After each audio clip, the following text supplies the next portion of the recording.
Hello, everyone, and thank you for joining us today for a learning and growing webinar, Why Students Ghost, what ghosting is, and how to deal with inactive students.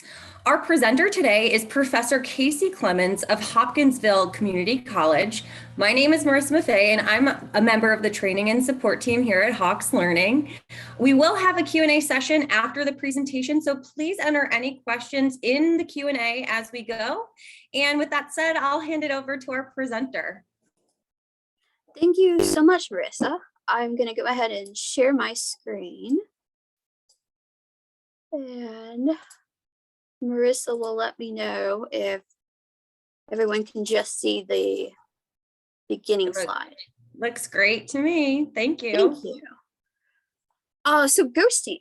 In the romantic world, ghosting applies to a situation where a partner discontinues all forms of communication with the significant other. Usually the person wants to avoid conflict, things such as guilt, crying, or other drama, and decides that ghosting is better than discussing the desire to break up. Most see ghosting as an absolute sign of immaturity. In the professional world, at work, an employee will ghost an employer as well and stop showing up for shifts, again without communicating that intent. The employee might respond to the employer after a couple days or weeks, and sometimes expecting that job to still be there. Or during the interview phase, a potential employee will not show up for a scheduled interview. Rather than calling or emailing to cancel that appointment, they are just not showing up and letting that speak for itself. So in academia, what we have is college students who will occasionally ghost their instructors while taking a course. And the student may have been an active student, but suddenly they're going to stop completing work or showing up for class. Sometimes that student might eventually show up again, sometimes not. When an instructor tries to reach out, that student will not respond to messages, whether it's by email, the LMS, the learning system, or by phone. The student might create an appointment in some cases to meet with the instructor and then not show up. And this is what I first noticed it for me, is that a student would say they couldn't come in to early to class or after class to speak with me. They couldn't make office hours. So I'd create a special appointment. I'd show up on campus when I usually was not there, and they would not show up. I would email them saying, hey, I'm here. Where are you? I'm worried about you. And they would not respond. They might miss the next class because of embarrassment or guilt, but then eventually they would pick up coming back to class. So that's where I first sort of noticed this.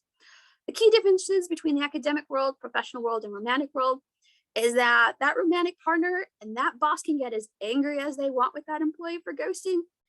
But as professors, we have to stay professional. We cannot get angry with them. We are held to a higher standard. If a student emailed me and did not get a response in 24 hours, they would be livid. They would be emailing the dean, the provost, the president of the college in order to lash out about my ghosting them. But I cannot do that to the student. So it's a special circumstance when we have these students who are ghosting. Why do they ghost? Sometimes it's a personal crisis.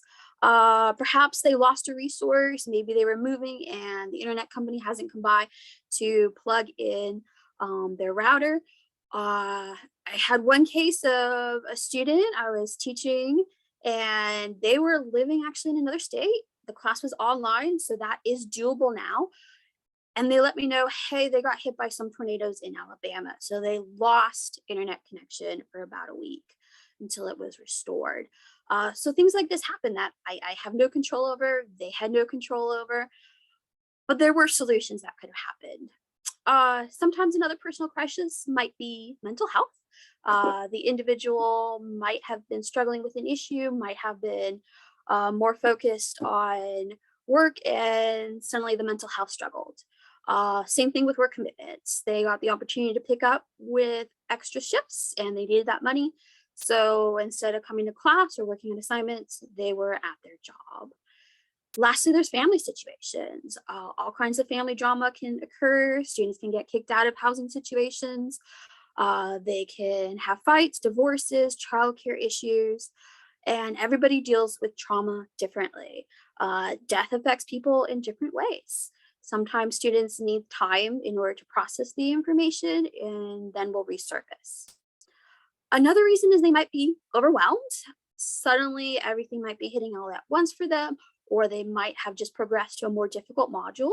I had some students that told me that, yeah, they had hit World War One and World War One was terrible. So they just skipped it. And then they were waiting for the module in World War II to start because someone told them that's an easier activity to complete. So they just sort of get overwhelmed and skip that particular module, thinking that it's going to be okay, that the class, as most classes do, they build on each other, that they could just get away with avoiding that one. Another thing is that sometimes other courses take precedent if they have a long paper to write, if they have a test. Sometimes they put all that focus into that one class and forget about their other classes. Many students, particularly first generation students, are unclear about protocols. They may have read the syllabus, but forgot some of the mentioned policies in it. And they don't understand how important communication can be. They might think that it's okay to skip out on class for 2, 3 weeks, even a month at a time, without letting the instructor know what happened.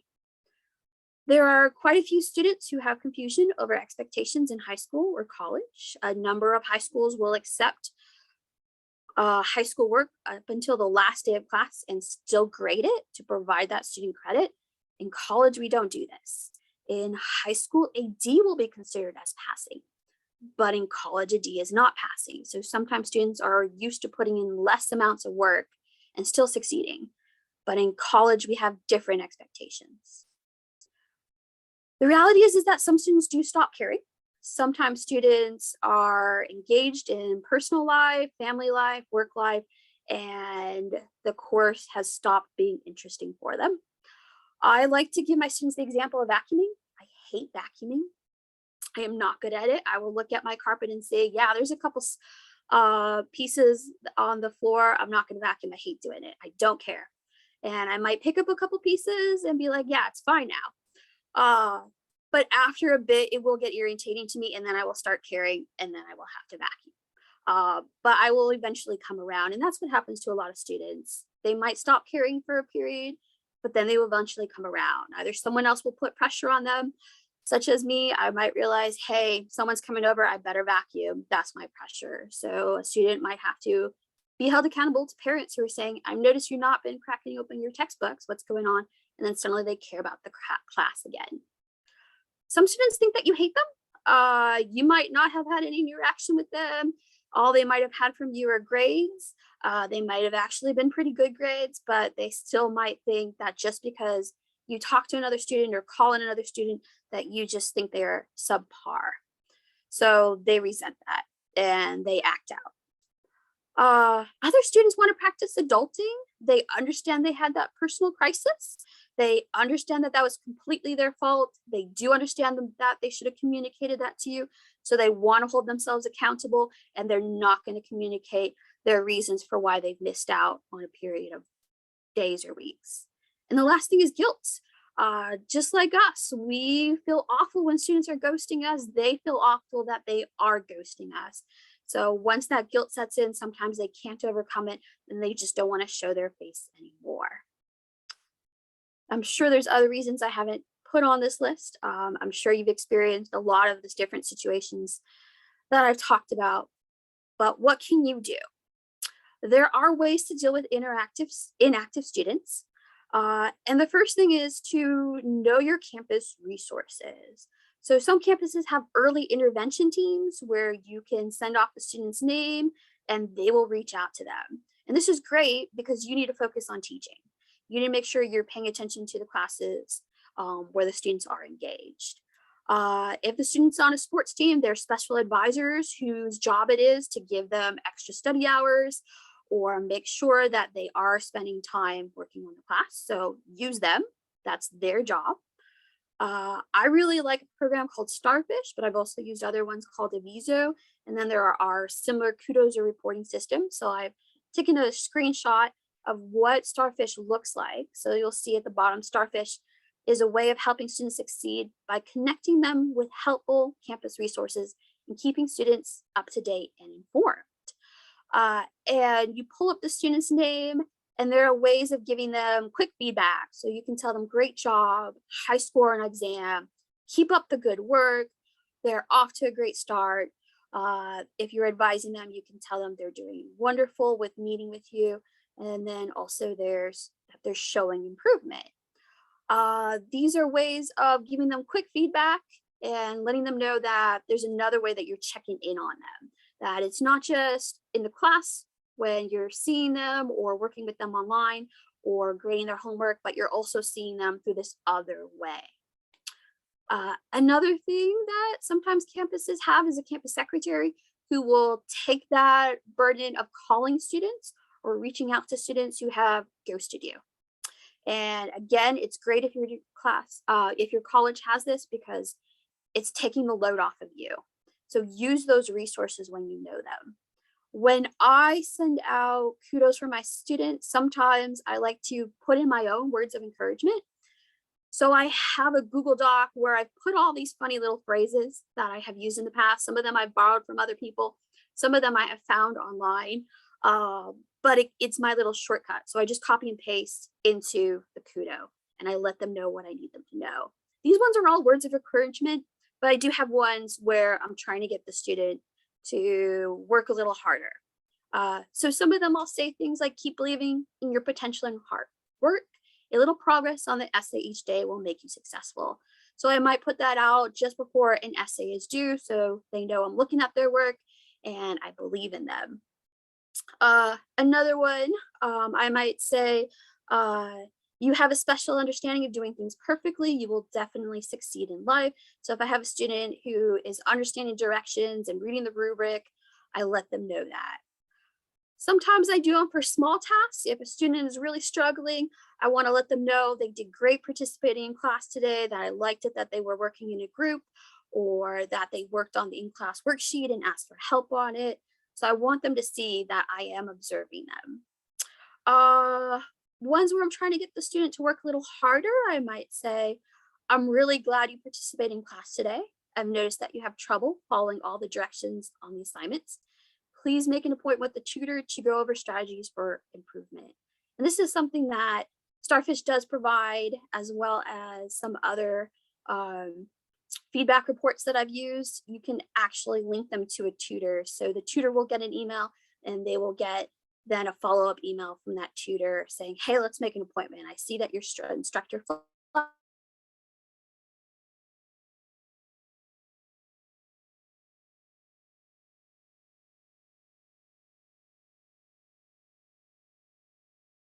you to get extra help.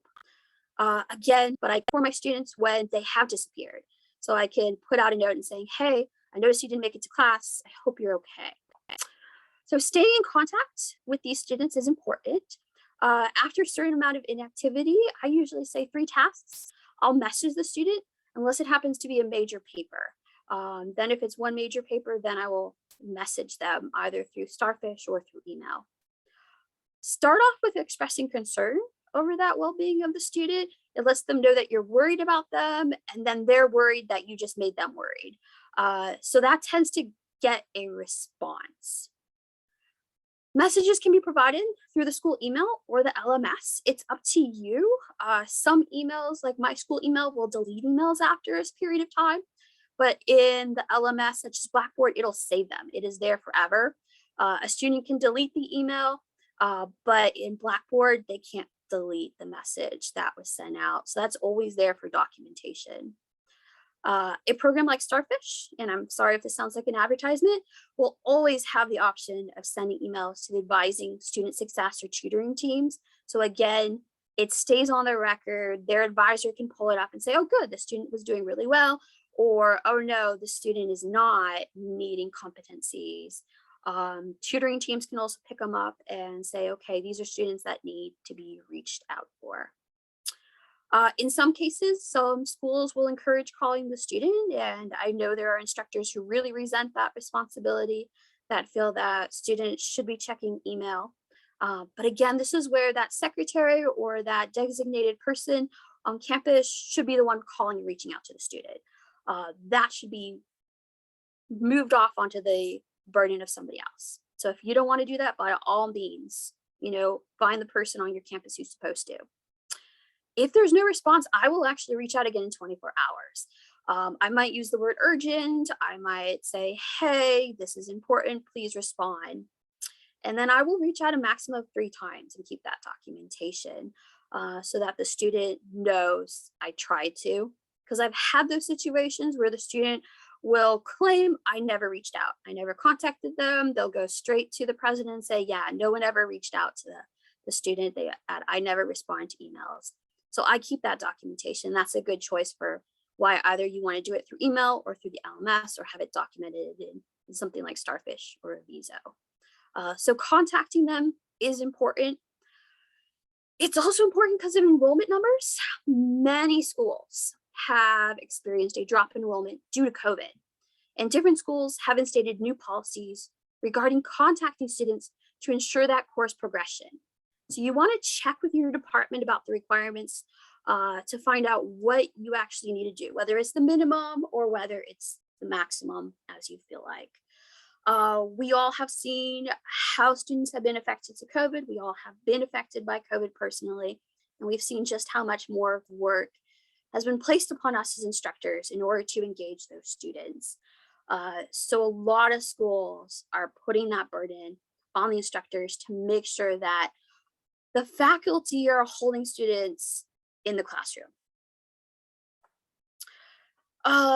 When you want to design your course, you want to make sure that your expectations are clear. So in that contact email, when you're reaching out to the ghosting student, direct that student to the syllabus or the LMS with attendance, activity, or grade policies. Advise that even though they have received a 0 on an assignment, they can still pass the class if it is possible for them. In some circumstances, it probably is not. Let the student know that a further lack of activity will hurt their chances of success. And it's not a bad idea to mention again that a D is not passing in college. I tend not to phrase it that way. I tend to say that they need a 70% or better. So they know, okay, they need to work harder than what they may have been doing in high school. Remind students before projects are due that assignments need to be completed with passing grades. Students should understand how to read their grade. So this might be going over the rubric with them, showing how to access the grade book and that rubric, and use it as a checklist. Emphasize during class time that students should follow the rules on the syllabus and reference it throughout the syllabus. It's never a bad idea to keep saying in class, hey, I'm available during office hours right after this class. They might not come, but they're hearing you say that. Repost your syllabus in the LMS to encourage students to reread it during midterms and finals. This is forcing them to actually think about, oh, right, that's that document that's got all those things I need to know in it. It's reminding them, okay, I could ask this, but I can also just check the syllabus and then I will actually know. I used to be really against syllabus quizzes. I thought that was really baiting my students. I probably would have hated that as a student if an instructor had done that to me, but I become an actual fan of them. I like doing these easy syllabus quizzes rather than giving them extra credit. That's more grading for me. So putting a quiz in the LMS means I don't have to spend time grading that extra credit. It's automatically graded by the LMS, and it's giving them information that they need to know or alerting students who have been breaking rules that, hey, this isn't acceptable in college. Explain the importance of following policies in relation to the class. Sometimes it's important to let students know the reason for rules, that a lot of writing classes like what I teach build upon each other. So there are small tasks that build up to the big paper. And it's not meant to be busy work. It is meant to help them learn the writing process. So learning those policies in relation to the class and understanding why we're doing these smaller tasks is often helpful for these students. Providing an example of important communications is a good thing to also include in the syllabus document as well as in class. I like to let them know that, yeah, they can miss so many days of class, that's fine. If they have a flat tire and they can't make it to class, that's okay. They don't have to email me that. I let them know, hey, I have 140 students. You don't have to email me that you had a flat and you're not going to make it to class. But If suddenly you can't pay for a new tire and you're going to miss the next week and a half of class, let me know that. Let me know that ahead of time, not after you realize you struggled for a week and a half and have not been doing work. A lot more people like me are going to be more forgiving if a student gives me a heads up before the crisis rather than afterwards. And I don't think students always realize that difference. Reference that college provides skills for students entering the workforce. Employers expect that college students understand commitments, completing projects, and following deadlines. Without these general skills, students will not become responsible and reliable employees. So I like to let them know, have a backup plan for childcare or a second way to get to campus. Have a secondary source for internet, whether it means going to McDonald's or a 24/7 Starbucks, have that plan. I also like to let them know that I am a rule follower. There are policies on the syllabus that I can't break. So I might tell my students, you know what? I'd never break rules, and this includes driving. I never drive above the speed limit. I always do a complete stop at a stop sign because I am a rule follower. Is that true? Technically, no, but they don't need to know that. Sometimes it's a good thing to lie to students. When you're dealing with a student who's resurfaced, be understanding. Listen to the student, show that empathy for their situation. Again, don't show that anger over ghosting, stay professional. It's okay if you want to say, let me see, did I email you? Yeah, here are my emails. What did you do with my emails? Did you ignore them? You can do things like that so that they can have a chance to think, okay, yes, I should not have just ignored them. Reiterate any college or syllabus policies if necessary. Encourage them if success is still possible. Create even a plan for them to course correct, and this might mean directing them to any student help centers on campus as necessary. I do like to give my students the example of Simone Biles. So this was a political cartoon that came out a couple years ago. Many of you may know her as the very talented gymnast. And in the last Olympics of 2020, she was scheduled to compete, but then decided to withdraw because of mental health issues. And I give my students the example, this is okay. You needed a break. She needed a break. She chose her health. That was the most important thing for her. Were people angry with her for not winning a gold medal for the United States? Yes. Did they have a right to be angry with her for that? No. She chose her mental health. That was a positive thing for her to do. She became a very positive role model for the mental health situations in our society. But because she chose to do this, this does not mean that the entire gymnast teams stop the Olympics and decide to complete a year later, right?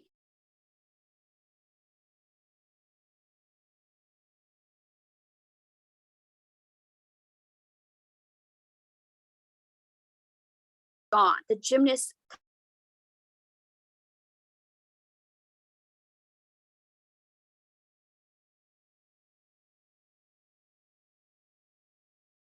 your students know your expectations. I encourage you to personalize yourself so your students know you're human, that you're giving yourself requirements as well, just like they are. If you are an adjunct, let them know what this means. So you're not required to have office hours. You're only paid 6 hours a week. Therefore, it helps if your students are responsive. If you're full-time, let them know when you're having your student hours. Let students know that you're committed to helping them, but that you too need that downtime for other responsibilities. You're not expected to work 24/7. Emphasize that the syllabus has been created with care towards a reasonable workload for you and the student and been approved by the college. Students need to know that you have to be fair to all students, so be firm with your policies, but also know which policies you're willing to break and when you're willing to provide an exception for a student. So, how to stay ahead of ghosting. You want to keep that line of communication open. Start the semester with a doable activity to encourage success and maybe give that starfish report about them being off to a good start. Use your resources. Make sure you're reaching out to people who have the task of reaching out to students who are ghosting. Allow for lower stakes assignments that will not be detrimental to the student's grade if they miss them due to brief periods of ghosting. Set an office hour to check on missing assignments from inactive students, and know your policies and the campus requirements. So I know I talk fast, but please let me know if you have questions or if there's anything I need to go over again. Thank you. Hey, Professor Clemens. Yeah, it looks like we got a bunch of questions in the chat. We have a few minutes to get to them. The first being, do you call students if the alerts you use in Starfish doesn't get them engaged in the class? I have sometimes called students, but I on my campus have a secretary who, if I put out that Starfish report and they don't respond, they call the student. So I like that. It saves me that extra step, that extra awkward phone call, so that someone else can do it, and then they can let them know, hey, you need to email your professor. She's been trying to contact you. Awesome, thank you. Have another one in. I am the AD of the Writing Center, so I hear a lot of feedback from students. One thing they talk about is the older faculty, and I have conversations with some of the older faculty and how the students feel as if the faculty don't care about their mental health / well-being. Older faculty often explain this as it's not their job to reach out or check up on students. They say they aren't the babysitters or the parents. Any suggestions to tell the students or older faculty who have this mentality? Ooh, yeah, that is hard because our job is not to change what other faculty are doing. They're doing what they grew up as best practices in being an instructor. I can only control the things that I have control over. So I can say in a conversation, I do this to support the student because that's what the student needs. So in one class, maybe 2 years ago now, I had an elderly gentleman in the class. He was probably in his later 50s and he wasn't responding to emails. So this campus didn't have someone who called the people, so I did. And he was so happy I called him. He let me know that he had another instructor who absolutely refused to call him. But as an older person, he struggled with using the internet, with using email. He also did not know how to type. So these were painful processes for him. And for him, it was so much shorter for me to just call him. It took more time for me to call him than to type an email. And it was more stressful for me to call him because I am, again, not good on the telephone talking to people. I'm extremely awkward. But it helped him. So I continued to do that throughout the course. But he did share that there were other instructors who absolutely refused to call him, and he was thus failing the class. So it is a story I like to share, that sometimes you have to do accommodations for students because they have certain needs. Yes, it's more stressful and awkward for me, but I got the student through the class.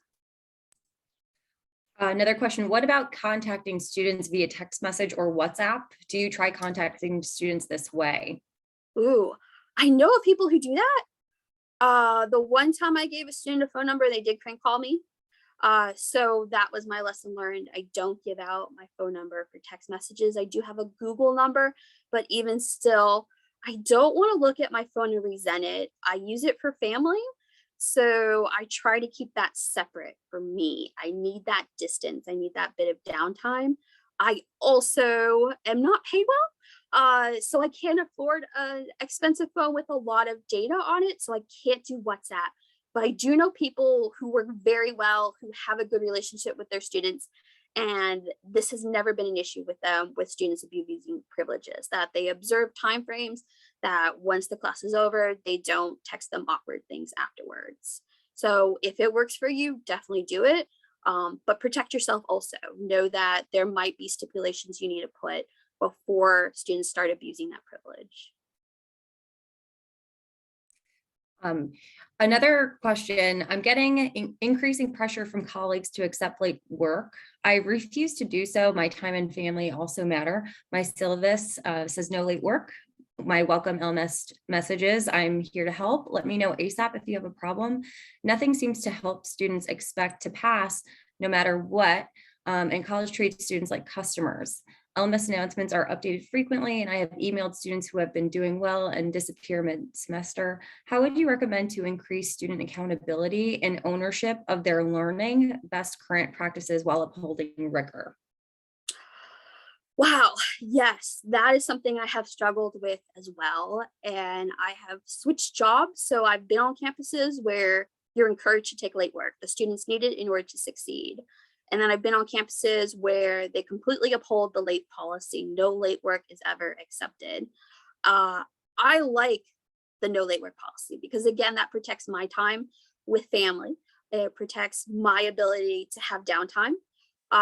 So when I say let students know your limitation, this is where I say let them know your story.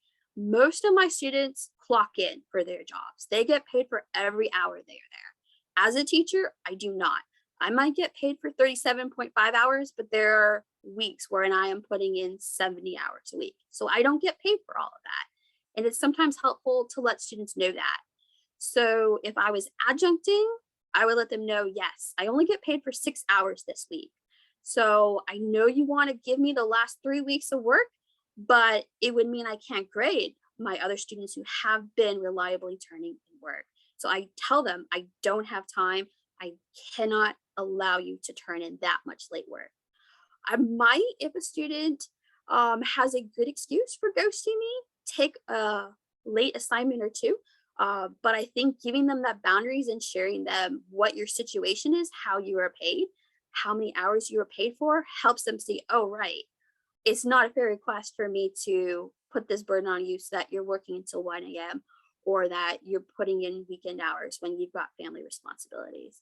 Every semester for me, I will have a student who will turn in a blank paper. I will put in their grade. They will be shocked 2 days later. Even though it's been up there for 2 days, they will contact me 48 hours later and say, hey, what happened? I turned in my paper. And I'll say, no, no, no, you can look at it. It's a blank paper. But somehow, with 6 hours before grades are finalized, they want me to still grade that paper because it was a mistake. And I don't know if it was an honest mistake or they were buying themselves time. But that's up to you. You got to set those boundaries with what you allow in terms of technology fails. Um, it's helpful, again, to let students know your parameters, to say, I'm not IT. You need to work ahead and get it in ahead and double check that you actually turned in the assignment correctly. So again, personalizing your story, letting them know you have a family life and commitments and you need your downtime and protect your mental health is the best way to let them know that, yeah, you have responsibilities. They have responsibilities. If everyone honors those responsibilities, then we can work as a team and then everyone can be successful. To piggyback off that, have you tried using a life happens clause for assignments? Students get a free extension once per term without providing any reason. This helps with multiple course deadlines converging and provides a stress release valve during these pressure points. Yeah, I have. And my issue was that I would forget which students I gave that allowance for. Sometimes I will say you're allowed to miss 2 assignments. And then students will say, okay, I missed 2 and I'm missing, and I have to, and they missed this third one. I'll say, okay, don't do it again. But I'll forget I told that student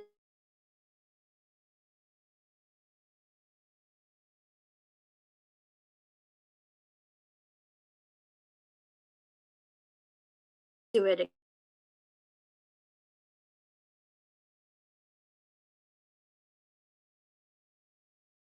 The credits that I have to grade and instead do easy quizzes, like a syllabus quiz, so that it's in the class, it's there, they can do it if they like. Um, yeah, but I have seen other people do that. Life happens and they can have a brief 24-hour extension for technology issues or anything else that needs to get done and still get the assignment in, and it works well for them. Another question, I wish my school had a way to change the student's default email away from the school standard to one they actually use. So often I get the excuse, I didn't see it. I rarely look at my school email account. Do you get similar excuses? And if so, what do you do to minimize this issue? Absolutely. I start off letting them know in the syllabus, I can only respond to school email. This is actually FERPA regulations. If it's from a personal email account, I have no way of knowing I'm actually communicating with the student. Whereas that student email guarantees me I'm giving them personal information to that particular student. So I let them know in the syllabus, I can only respond to the school email. I let them know on the first day of class, I only use my school email to communicate with you. You can only use your school email to communicate with me. And I'll have students who miss this and they'll still email me from their Gmail or Yahoo accounts. And I'll email them back and say, hey, remember, I can only communicate to school email. Please email me from your school account. And they usually will. Some of them will not. They'll either have asked a question that's answered in the syllabus and they will pull that up. Some of them do struggle with that because they don't want to use the school email. Some schools do let you pop it over from your school email to your personal account, but they need to work with IT on that. So I tell them I'm not good with technology. They need to work with IT to figure out how to do that. Perfect. Does Microsoft have a program similar to Starfish? I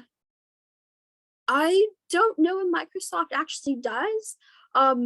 The Outlook I know will have a little fun thing where if you write congratulations, it'll spew confetti over the word, which is fun when I found out how to use that. So that's a good thing to keep students engaged and to give them kudos directly through email. But I don't know about Microsoft having something similar to Starfish, but I do know that some colleges come up with their own version of Starfish. Another question, I might have missed this, but do you encourage an attendance policy to curb ghosting? What do you think the benefits and drawbacks are to mandatory attendance? Yes. I've worked on campuses where there is mandatory attendance, and then I've worked on campuses where there is not. COVID did a lot of damage to the mandatory attendance system just because students struggled in so many different ways. I like to put a statement on my syllabus that does say that students succeed when they are attentive in class, that they're showing up, they're completing work. So I use that on top of an attendance policy. I feel like as we're moving away from COVID, that the attendance policy will come back. And that does make me happy because it hopefully means ghosting will go away among students.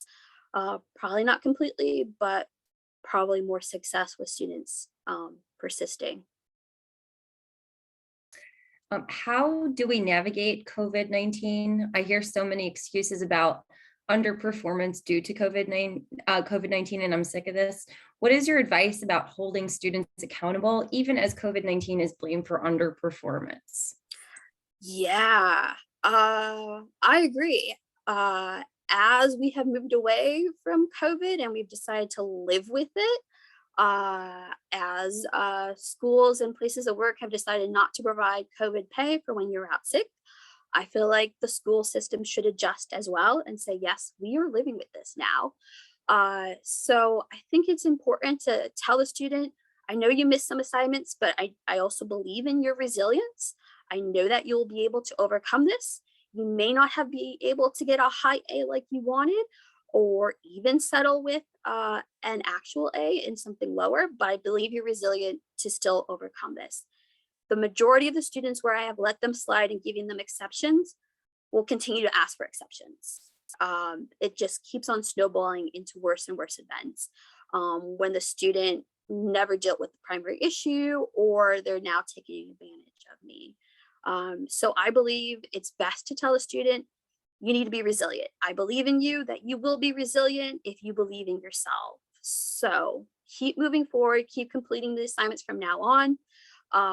And if you need help, reach out to me, but I cannot keep providing you exceptions.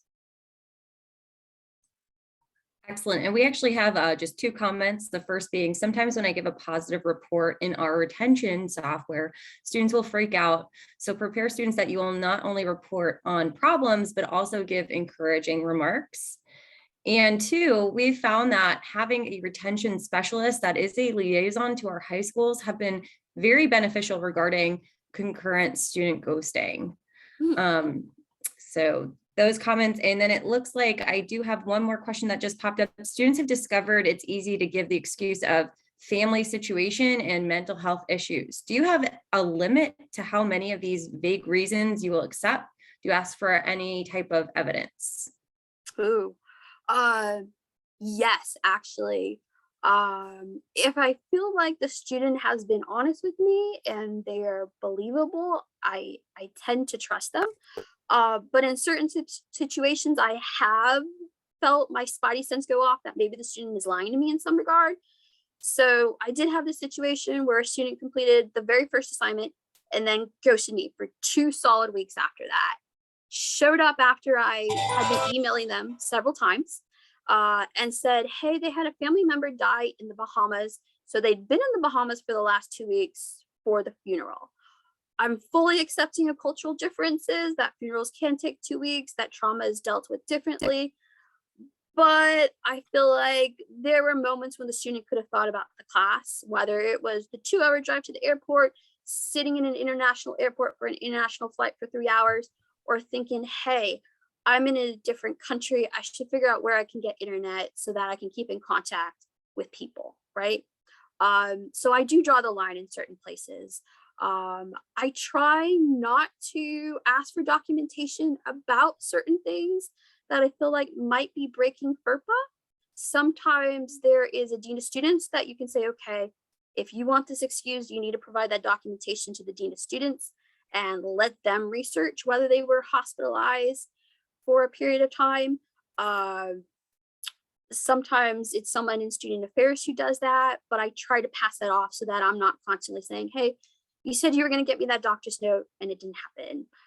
You're still doing some assignments here and there, but I need some sort of confirmation. It is really difficult trying to tell in the online classes, since you never see them and you can't get a sense of their personality if they're being honest with you. So I like to tell my students I need to treat them all fairly. So I can't break a rule for you because I would have to break that rule for everybody else. And that's not manageable for me. Sometimes they just need to see that. Sometimes you also just need to reiterate, it's in the syllabus. I can't break that policy. I cannot break that policy. But again, this is also why I've built my courses so that it's okay if they disappeared for a day or two and missed a couple assignments. They can still continue. They might not get their highest grade, but they can still continue and survive. So they're still being successful, but they're learning from whatever event, whatever mistake, even if it was not even their fault. They're learning how they could have handled that situation better. Perfect. Thank you. So it looks like we're out of time for questions, but thank you so much, Professor Clemens, and thank you all for attending today. This was so awesome. If you or any of your fellow instructors are interested in presenting for our Learning and Growing webinar series, please submit your proposals to the Learning and Growing website, which I'm linking in the chat as we speak. Thank you again, Professor Clemens. I think this was an awesome webinar and I appreciate your time. And thank you all for attending and joining. I hope you have a wonderful rest of your day. Thank you, Marissa, and thank you, Hawks. Take care, everyone.